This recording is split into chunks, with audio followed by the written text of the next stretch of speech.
This is Anthony Schreiber, the original vehicle hunter, back with another edition of Driveway Confidential.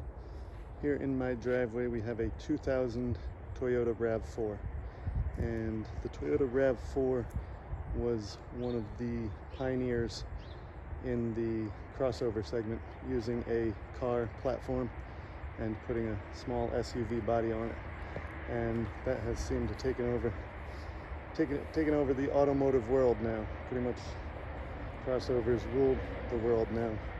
RAV4s and Highlanders and Chevy Equinox and Honda CRV and Honda HRV, things of that nature.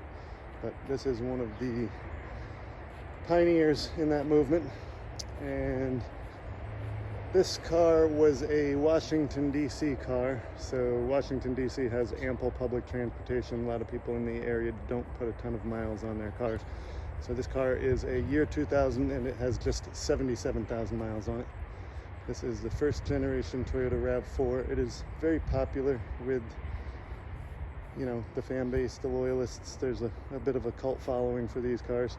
Unfortunately, this one is not a four-wheel drive model, and it does not have a stick shift. So it is a two-wheel drive automatic transmission. So as far as the craving for these cars go, yes, it's a first generation RAV4 with low miles, but it is not the one that people would be dying for. But people will still pay a nice amount for these cars. It does have a lot of life left in it, with it just having 77,000 miles on it. It does have some nicks and scrapes from a life lived in the city, but overall, it kept a nice appearance. It's got that year 2000 era two-tone paint with white on top and silver at the bottom, and we can see that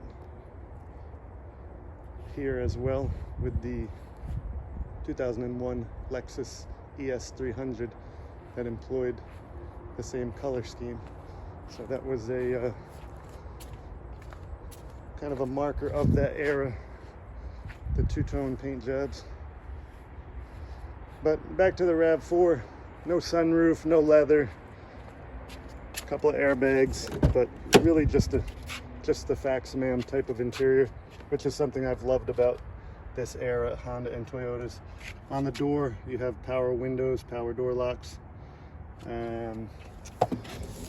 Over here, you've got power mirrors, control button for your brightness of the dash. You had a selector switch for your transmission, with whether you wanted raw power from this four-cylinder engine or if you just wanted normal. You've got your temperature controls, your tape deck. Back in this era, people didn't have big gulps, apparently. You've got two cup holders, standard size, ashtray, gear shift selector, emergency brake handle. Pardon the light coming in. Definitely some design features of that era. These seat cushions look like they have a party going on in the middle of them. Same thing with these door panels. You've got like the dimples of a golf ball on this soft padding. Got some speakers in the door, passenger airbag, driver airbag, got some lights. Nice comfortable car, easy to get in and out of as you age, not too hard on the back, the legs, the hips, the knees. A little bit tight in the back for leg room. I've got a Scion XB that seems to be a whole lot more spacious than this, but decent enough. Got seats that can come down.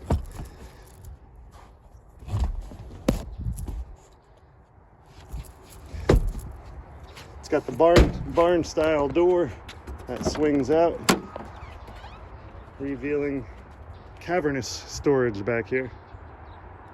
Cavernous, I tell you. Storage in the back. And I do like the spare tire on the back instead of underneath. When the spare tire is mounted under the car, it tends to get rusted and beat up, but I like it mounted there. I think it gives it a nice look too. So this car is going to go to one of my neighbors who has 3 teenage boys. This is a pretty good first car for a couple of teenage boys. Put a lot of stuff in the back. They're athletes, so they'll have space for their gym bags. Pretty much nothing that is sold at IKEA can't be brought home in this car. If they ever need to move in a dorm room or something like that, this car should be a trusty companion.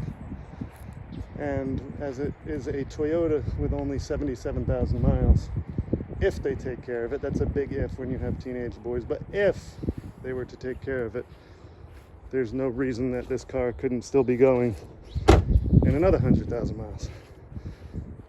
But that is a big if. It will retain its value. So, you know, even if they put 50,000 miles on it in 5 years, you know, they'll be able to sell it for $5,000. These Toyota RAV4s have hit rock bottom. The prices are not coming down anymore. They'll only stabilize or begin to go back up as people realize there's not a gajillion of them left that are in good shape.